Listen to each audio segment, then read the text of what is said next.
That's a lot of money. We just don't know what they're building or what they're doing with that $17 billion. Obviously, they're going to plus coming. It's a Small World.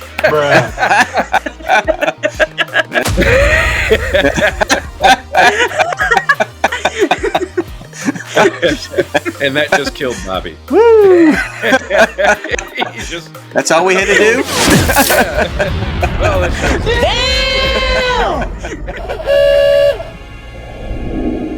welcome, Walt Disney World fans, to another episode of the Notcast, presented by NotClub33.com. I know you missed us. It's been a couple weeks. We're back here to talk about the little to nothing that we heard at the annual shareholder meeting from Bob Iger and company. My name is Steve Rhodes. With me this week is Becky Wells. Hi. Welcome Say back. hello to Pat Neistat. What's up? And also Bobby Berchen's the Disney Cynic. Baseball's back, baby. Woo! Go Braves. It certainly is back, and we're all happy for it. What we might not be too happy about was the results of the annual shareholder meeting. Kind of expected some more announcements. Like, we know that this whole Moana Journey of Water thing is coming. They went into there and the preview video, and then still didn't even give us an opening date for what's essentially a walkthrough attraction. So how long is that thing going to take? Pat, I'll start with you. You dive a little bit harder into the financial stuff. Give us your biggest takeaway from that. So the biggest takeaway for me is that Iger revealed that he's going to spend $17 billion just at Walt Disney World alone in the next 10 years. So next decade, $17 billion. Just to put that into perspective, Galaxy's Edge cost $1 billion to make. So that's a lot of money. We just don't know what they're building or what they're doing with that $17 billion. Obviously, they're nothing's plus coming. It's a Small World. It's going to be a double deck.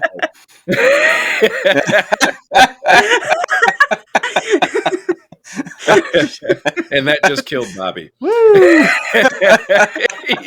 That's all we had to do? Yeah. Well, that show's over. I mean, obviously nothing's coming. God. Nothing is coming this year besides, the Moana attraction. They would have said something about it. Maybe we'll get some announcements this fall at D23. But I guess, what do you guys expect in the interim? Are we? How long do you think we're going to have to wait for this, Becky? If you, It's fucking forever.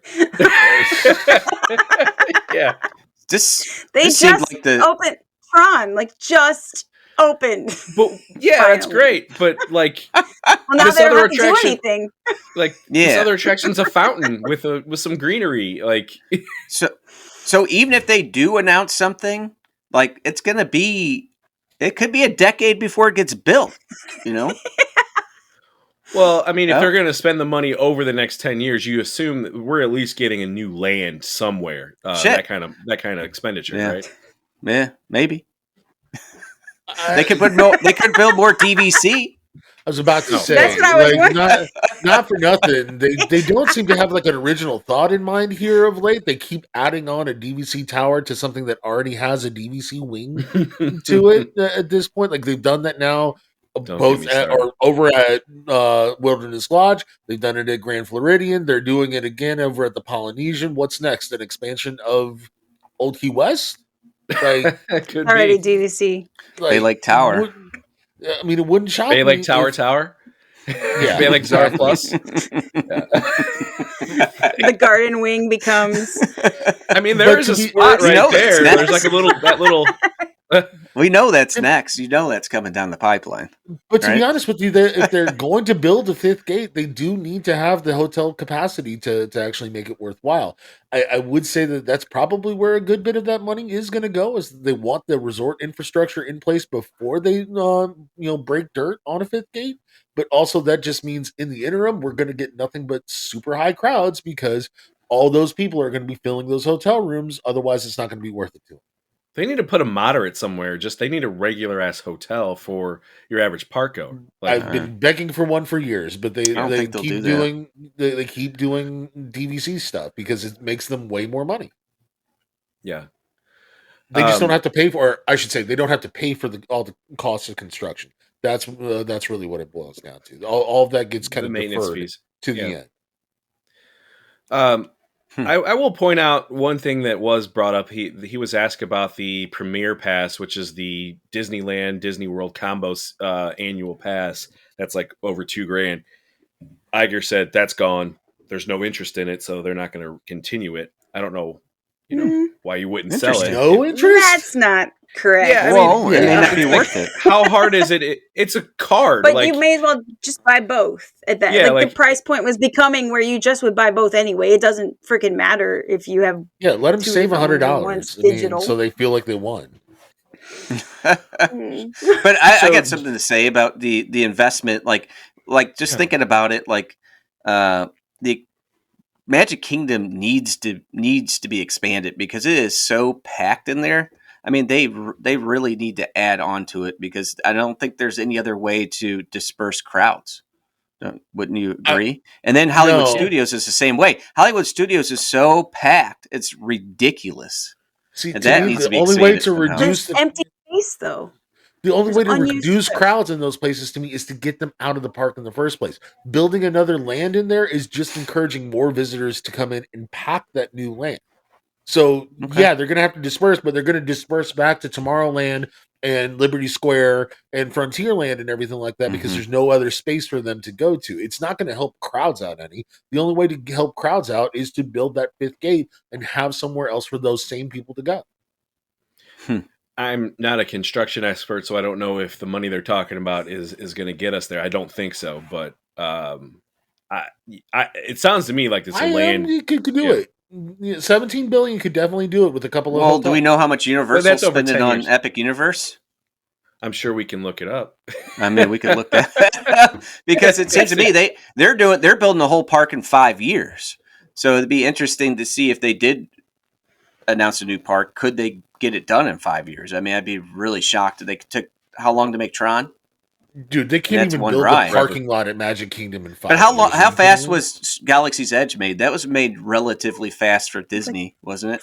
3 or 4 years. From announcement to opening was like 4. I suppose if you're working on 4 lands at the same time simultaneously, you could get it done in 4 or 5 years. Epic Universe. Got to remember, there's only so many contractors down here. $1 billion. Yeah, that's the other thing. $1 billion plus is the estimate. How much? $1 billion plus for the estimate. That's on it? Epic Universe. That's a quick Google scan. So I guess theoretically you could build a park for under that. But how long? I guess it would take Disney a decade, considering it's taken that damn long just for a walk through water attraction in the front of Epcot. Stupid Moana. How would that cost $1 billion to create a theme park? This doesn't make sense. I guess that's all it costs. Yeah. I mean, you got to figure the technical. Well, how is Galaxy's Edge $1 billion? All because they went overboard. I mean, come on, like it is. Universal does. I'm starting to like Universal. Don't get me wrong, but it doesn't do the detail thing like Disney does. It does not. But okay.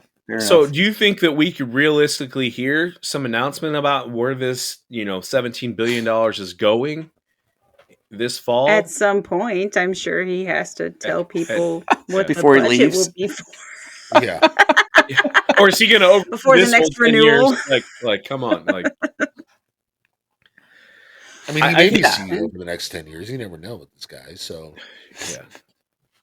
I think the greater question will be what will be done, and possibly what IP that we could see jump into the parks with that. So, what we'll do is tie a bow on it, and next week we'll come back and discuss that. That's a question we got from one of our viewers, Chris. He asked us what underrepresented IP we think would be a good fit in the park, and what could possibly happen. So we'll talk about that on our next show, which will happen next week right here on this very YouTube channel. If you have any ideas or any questions you want to ask us, leave them down in the comments below or email us at info@notclub33.com.